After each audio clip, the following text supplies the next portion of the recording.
എപ്പോഴാണ് ഇന്നലെ സന്ധ്യ വന്നത് ഇവിടെ? 7 മണിയായി രാത്രി. എന്താ പറഞ്ഞേ? നിങ്ങൾ ചോദിച്ചില്ലേ? കൊച്ചെന്തിയെന്ന് ചോദിച്ചു. അപ്പോൾ കൊച്ച് എനിക്ക് ഓർമ്മയില്ല, എന്താന്ന് പറയാനും നമുക്ക് ഓർമ്മയില്ല. ബസ്സിൽ വെച്ച് അല്ല, ഇപ്പം എനിക്ക് ഓർത്തിട്ട് കിട്ടണില്ല. കൊച്ചിനെ ബസ്സിൽ വെച്ച് കാണാണ്ടായിന്ന് പറഞ്ഞു. അങ്ങനെ പറഞ്ഞു. അപ്പോൾ അവിടുത്തെ വീട്ടിൽ എന്തെങ്കിലും പ്രശ്നങ്ങളുണ്ടായിരുന്നു? ഉണ്ട്. അവൻ ഇച്ചിരി കുടിക്കുകയും ചെയ്യും, തല്ലൊക്കെ ചെയ്യും ഇവിടെ എന്തെങ്കിലും പറയുമ്പോൾ. ഇതിന് ദേഷ്യം, പെട്ടെന്ന് ദേഷ്യം വരുന്ന ഒരാളാണ്. അപ്പം എന്തെങ്കിലും പറഞ്ഞു കഴിഞ്ഞാൽ കരണത്തടിക്കും, തല്ലല് ഒക്കെയാണ്. പിന്നെ അമ്മയായിട്ടും അവിടുത്തെ അമ്മയായിട്ടും ചർച്ചയില്ല. എന്തൊരു പറയും. ഈ മാനസിക ബുദ്ധിമുട്ടുണ്ട് എന്നൊക്കെ പറയുന്നത് അത് ശരിയാണ്? വീട്ടില് ബുദ്ധിമുട്ടുകൾ അവക്ക് പറ്റിയതൊക്കെ അടിച്ചു കൊടുക്കാനൊക്കെ ഭർത്താവ് അത്ര ഇതിലല്ല. വീട്ടിലുള്ളത് കഴിച്ചാൽ മതി എന്നൊക്കെ ഉള്ള ഒരു കുടുംബ പ്രശ്നങ്ങളായിട്ട്. ഇപ്പൊ ഈ ഒരു മാനസിക ബുദ്ധിമുട്ടുണ്ടെന്ന് പറയുന്നത് എന്താണ്, അങ്ങനെ പറയുന്നത് ശരിയാണോ? അങ്ങനെ ഇത് കുഴപ്പമില്ല. ഇവർക്ക് പഠിക്കുന്ന കാലത്ത് ഇതിന് മറവിയുണ്ട്. അങ്ങനെ അല്ലാണ്ട് ഞങ്ങൾ LF കൊണ്ടുപോയി കാണിച്ചു.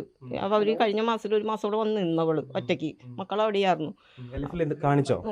അതെന്തിനാ കാണിച്ചത്? അത് ഒരു നോർമലാണോ എന്ന് അറിയാനുള്ള സർട്ടിഫിക്കറ്റ് ഉണ്ടെങ്കിൽ ഞങ്ങളിവിടെ നിർത്തോളൂ എന്ന് പറഞ്ഞു. അമ്മ, അവിടുത്തെ അമ്മായിമ്മ. അങ്ങനെ സർട്ടിഫിക്കറ്റ് ഉണ്ടെങ്കിൽ നിർത്തോളൂ എന്ന് പറഞ്ഞു. തന്നാലേ ഞങ്ങൾ ഇനി നിർത്തോളൂ, കൊച്ചങ്ങളെ വീടെടുത്താക്കിക്കൊണ്ട് എനിക്ക് എങ്ങും പോകാനൊന്നും പറ്റൂല എന്ന് പറഞ്ഞു. അന്നൊരു ആശുപത്രി കൊണ്ട് കാണിച്ചു. ഞങ്ങൾ ഇവിടെ വന്ന് കൊണ്ടുപോയി. എന്താ ഡോക്ടർ പറഞ്ഞു? കൊണ്ടുപോയി. അപ്പോൾ പറഞ്ഞു 35 ദിവസമായി. ആൾക്കിപ്പം 35 ദിവസമായില്ല. അപ്പോൾ 35 ദിവസമായി ആൾക്ക് 18 വയസ്സായൊരു ബുദ്ധിയേ ഉള്ളൂ എന്ന് പറഞ്ഞു. 18 വയസ്സായ ആൾക്കുടെ ബുദ്ധിയേ ഉള്ളൂ എന്ന് പറഞ്ഞു. അതുകൊണ്ടാണ് തോന്നുന്നത്. പിന്നെ മറ്റേ പ്രശ്നമൊന്നുമില്ല, ഈ ബുദ്ധിക്ക് ഇത്തിരി കുറവുണ്ടെന്നുള്ളൂ എന്ന് പറഞ്ഞു. ഇല്ല, അവൾക്ക് ഈ തൈറോയിഡിന് കുഴപ്പമുണ്ട്, അതിന് ഗുളിക കഴിക്കാനുണ്ട്. ഇടയ്ക്ക് വീട്ടിൽ വന്ന് നിന്നായിരുന്നോ? നിൽക്കൂല, അവർ വിടൂല. അവിടെ നിന്നോളണം. അന്ന് ഇത്രയും വരൂലായിരുന്നു. ഇവിടെ വന്ന് നിന്നെങ്കിൽ ഇവിടെ ആരും ഇല്ല. മൂത്ത മോള് അത് വരെയൊന്നുമില്ല, ഇവിടെ ആരുമില്ല. ക്യാൻസർ. എപ്പോഴാ ഈ കുഞ്ഞിനെ ഇങ്ങനെ മിസ്സിംഗ് എന്ന് മാത്രം പറയുവേ, ഇതേ കാണുന്നില്ല എന്ന് പറയുമോ? ഞങ്ങളോട് പറഞ്ഞില്ല. അപ്പം ഞങ്ങൾ മനസ്സിലായി പിള്ളേരെ എന്തോ ഇവള് അങ്ങനെ ഇത്തിരി ഇടിച്ചിയാട്ടം ഉണ്ടല്ലോ, ദേഷ്യം. അപ്പോൾ എവിടെ ബസ്സിൽ പോയി അവള്. അപ്പോൾ എൻ്റെ മൊത്തം അവള് പറഞ്ഞു, അമ്മ അത് അവിടെ അങ്ങോട്ട് ആക്കിക്കൊണ്ട് പോന്നേക്കാണെന്ന് പറഞ്ഞു. ബസ്സിലിട്ടുകൊണ്ട് ഇവിടെ ഇറങ്ങി പോകുന്നു പറഞ്ഞു.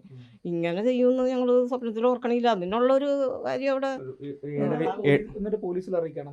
ഒരു 7:30 ഇവിടെ വന്നല്ലോ. അറിയിച്ച് ഒരു 7:30 ഇവിടെ വന്നല്ലോ. പിന്നെ എങ്ങനെയാണ് നിങ്ങൾ പോലീസിലേക്ക് അറിയിക്കുകയും മറ്റുള്ള വിവരം കൊടുക്കുകയും ചെയ്യുന്നത്? അവിടെ ഭർത്താവിന്റെ അവൻ വിളിച്ചു പറഞ്ഞു, മരുമോൻ പുത്തൻകുരിശ് അങ്ങോട്ട് പോലീസ് സ്റ്റേഷനിലേക്ക് വിളിച്ചു. അങ്ങോട്ട് വിളിച്ചു. മെമ്പർ ഞങ്ങളോട് പറഞ്ഞു, നിങ്ങൾ വേഗം ആലുവയിലേക്ക് അറിയിച്ചു, അല്ലെങ്കിൽ കൊച്ചു കൈ വിട്ടു പോല്. മരിച്ചാലും ഞങ്ങൾക്ക് അറിഞ്ഞൂടല്ല.